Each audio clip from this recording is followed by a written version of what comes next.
ఎన్నికల సమయంలో మీరిచ్చిన హామీలు అమలు చేయండి అని చెప్పి రోడ్డెక్కిన అంగన్వాడీలను చర్చలకు పిలుస్తాము అని చెప్పి చంద్రబాబు నాయుడు గారి సర్కార్ మాయ చేసి తెల్లవారుజామున వాళ్ళ టెంట్లలో కరెంటు తీసేసి జ్వరబడి చివరికి మగ పోలీసులతో కూడా ఈడ్చి పడేశారు.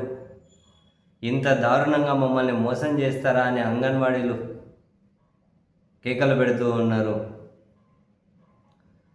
అంగన్వాడీల మీద అమానవీయంగా ఈ ప్రభుత్వం వ్యవహరించింది అని రోడ్లెక్కి మళ్ళీ నిరసన కార్యక్రమాలు అయితే చేపడుతూ ఉన్నారు. ఈ అంశం మీద మాజీ ముఖ్యమంత్రి వైఎస్ జగన్మోహన్ రెడ్డి గారు కూడా స్పందించారు. ఆయన ఏమంటారు అంటే, మీరు ఇచ్చిన హామీలను అమలు చేయాలంటూ అంగన్వాడీ వర్కర్లు, హెల్పర్లు అడిగితే తప్పెలా అవుతుంది? 2 ఏళ్ళు అవుతున్న హామీలకు దిక్కుముక్కు లేదని నిలదీయడం, ప్రశ్నించడం నేరమవుతుందా?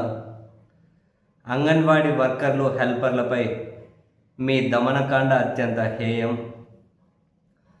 మహిళలను కూడా చూడకుండా వారిపై లాఠీచార్జీ, పోలీసుల చేత బలప్రయోగం, ఎక్కడికక్కడ నిర్బంధం, వారికి కనీస సౌకర్యాలు కూడా లేకుండా చేసి అత్యంత అమానవీయంగా వ్యవహరించడం ఏంటి? ఇలా చేయడానికి మీకు కనీసం సిగ్గనిపించడం లేదా?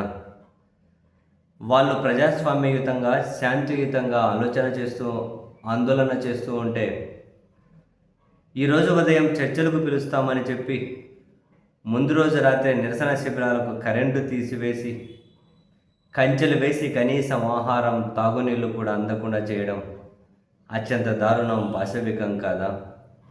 ఏరు దాటాక తెప్ప తగిలేసే మీ ధోరణి సూపర్ 6, సూపర్ 7లు ఎగ్గొట్టి పచ్చి మోసాలు ఎలా చేస్తున్నారో ప్రజలంతా గమనిస్తూ ఉన్నారు.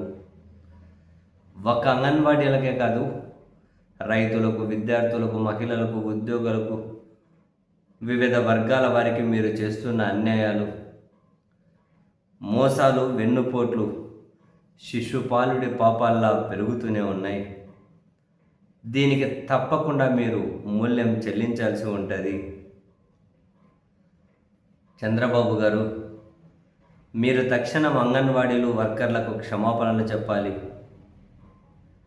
వారికి ఇచ్చిన హామీలు నెరవేర్చాలి అని జగన్మోహన్ రెడ్డి గారు అయితే ప్రభుత్వాన్ని డిమాండ్ చేశారు. అండ్ అంగన్వాడీల మీద దమనకాండను నిరసించుకుంటూ చాలా చోట్ల అంగన్వాడీలు పెద్ద ఎత్తున ఆందోళన కార్యక్రమాలు, ర్యాలీలు, ఈరోజు కూడా చాలా నిరసన కార్యక్రమాలను కూడా చేపడుతూ ఉన్నారు.